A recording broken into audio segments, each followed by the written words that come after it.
Assalamualaikum warahmatullahi wabarakatuh. A'udzubillahi minasyaitonirrajim. Bismillahirrahmanirrahim. Alhamdulillahirabbil alamin. Assalatu wassalamu alaika asrofil anbiya'i wal mursalin Sayyidina wa maulana Muhammadin sallallahu alaihi wasallam. La ilaha illallah wahdahu la syarikalah, lahul mulku wa lahul hamdu yuhyi wa yumiit wa huwa ala kulli syai'in qadir. Amma ba'd. Muslimin muslimat yang berbahagia, berikut ini akan saya sampaikan hadis qudsi mengenai hadis yang ke-8 mengenai Allah tidak membutuhkan sekutu.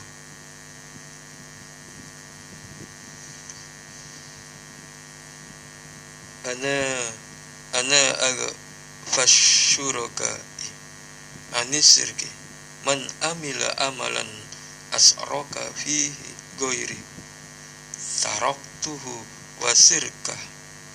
Rawahu Muslim wa Ibni Majah an Abi Hurairah.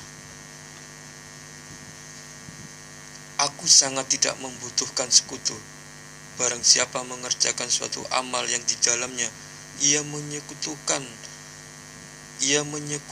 pada selainku, maka aku meninggalkannya dan sekutunya. Hadis riwayat Muslim dan Ibnu Majah dari Abu Hurairah. Muslimin muslimat yang berbahagia, telah saya sampaikan hadis qudsi, hadis yang ke-8 mengenai Allah tidak membutuhkan sekutu.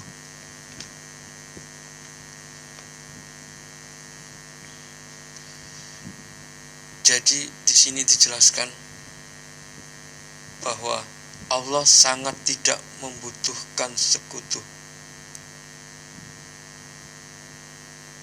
Barang siapa mengerjakan suatu amal, suatu perbuatan, suatu ibadah yang di dalamnya ia menyekutukan pada selainku, maka aku meninggalkannya dan sekutunya. Jadi di sini disebutkan Allah sangat tidak membutuhkan sekutu. Dalam penciptaan seluruh langit di sana itu dan yang di bumi ini, Allah tidak membutuhkan sekutu. Allah lah yang menciptakan semuanya ini. Tidak ada campur tangan yang lainnya. Allah saja.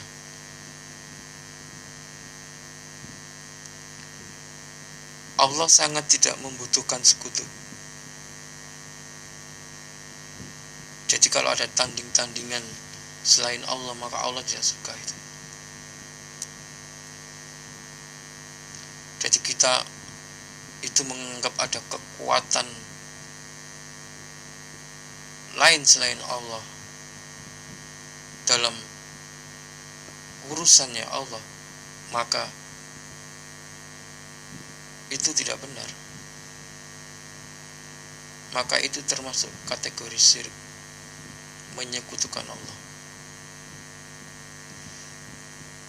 Sebagai contoh, kita meminta tolong kepada dukun-dukun, itu termasuk perbuatan syirik, menyekutukan Allah.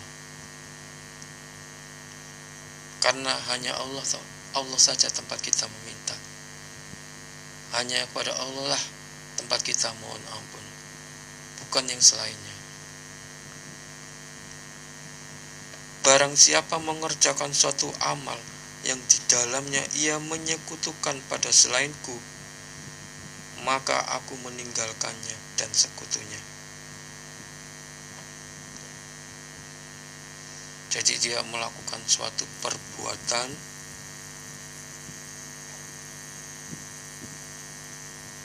ini banyak ini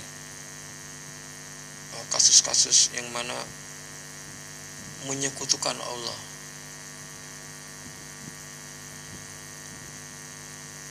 Contohnya meminta bantuan kepada selain Allah, bisa kepada para dukun atau minta tolong kepada jin, itu malah amal perbuatan kita itu tertolak. Maka Allah meninggalkannya. Allah tidak butuh perbuatan yang ia lakukan itu. Allah tidak butuh dan malah meninggalkannya. Demikian juga sekutunya, orang yang bersekutu dengan manusia itu dalam mengerjakan suatu amal itu, Allah meninggalkan keduanya itu. Jadi orang yang melakukan amal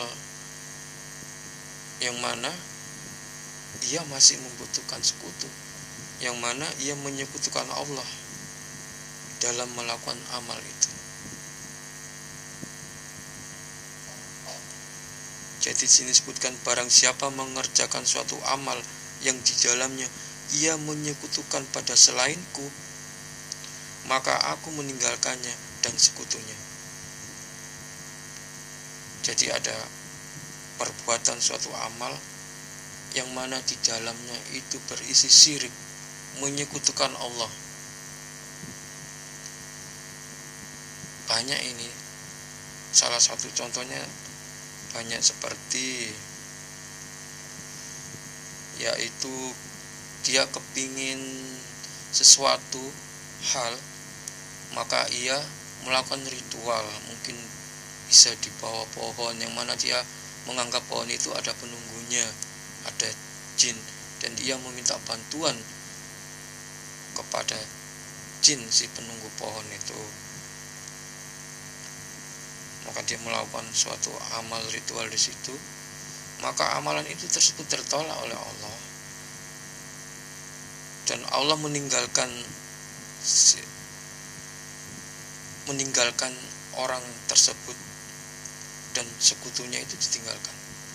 Dan artian tidak menganggap ibadah itu adalah suatu yang benar, maka malah dia terkena dosa syirik, menyekutukan Allah, malah termasuk kategori dosa yang tidak bisa diampuni oleh Allah, yaitu menyekutukan Allah. Jadi berhati-hati dalam melakukan suatu amal perbuatan yang mana nanti malah membuat susah sendiri nanti, karena ini kategori dosa yang besar. Malah dosa ini tidak berampun karena dosa syirik. Jadi hadis kursi, hadis yang ke-8 ini yang mengenai Allah tidak membutuhkan sekutu ini membahas masalah syirik. Di sini disebutkan, aku sangat tidak membutuhkan sekutu. Jadi Allah itu mengatakan sangat, berarti sangat sekali bahwa tidak membutuhkan sekutu. Allah bisa melakukan sendiri. Aku sangat tidak membutuhkan sekutu. Barang siapa mengerjakan suatu amal yang di dalamnya ia menyekutukan pada selainku, maka aku meninggalkannya dan sekutunya. Jadi barang siapa yang mengerjakan suatu amal yang mana di dalamnya ia menyekutukan Allah, berlaku syirik, menganggap ada kekuatan tandingan dari Allah, malah melupakan Allah, malah meminta kepada selain Allah, maka perbuatan si orang tersebut akan ditinggalkan oleh Allah. Maka manusia itu ditinggalkan oleh Allah, dan sekutunya pun juga ditinggalkan oleh Allah.